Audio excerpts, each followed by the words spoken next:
আসসালামু আলাইকুম। কেমন আছেন সবাই? আশা করি সবাই ভালো আছেন।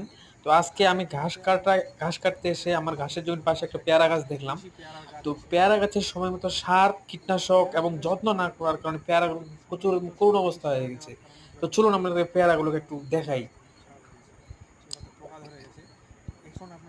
পেয়ারা গাছগুলো দেখাও, পেয়ারাটা দেখাও। পেয়ারা যখন এই যে এখন আমি পেয়ারাগুলো পাড়তেছি, পারছি এই যে একটু হাতে একটু ছোঁয়া দিলে টোকা দিলে কিন্তু পড়ে গেল। যে পেয়ারাটা দেখুন বাইরে থেকে কিন্তু একদম ঝকঝক, বাইরে থেকে কোনো কিছু বোঝার উপায় নেই যে এটা ভেতরে কিছু কি হয়েছে কি না হয়েছে। কিন্তু আমি কাটে দেখাই, বিসমিল্লাহ বিসমিল্লাহ, এই দেখুন এর ভিতরে কি অবস্থা হয়েছে। একদম পচে গেছে এবং পোকাগুলো সেখানে বেড়াচ্ছে, যে নড়তেছে। পোকাগুলো দেখাও, পোকাগুলো দেখাও। এই যে দেখুন পোকা, এই যে পোকাগুলো দেখা যাচ্ছে। তো এটার সমস্যা হয়েছে মূলত হয়তো বা যে সময় মতো সার এবং কীটনাশক প্রয়োগ করা হয় নাই, বা এটা যে জ্বালাপোলা আছে সেগুলো পরিষ্কার করে দেওয়া হয় নাই। তো যারা পেয়ারা গাছ এরকম আছে তারা অবশ্যই যত্ন নেবেন, সময় মতো সার এবং কীটনাশক প্রয়োগ করবেন।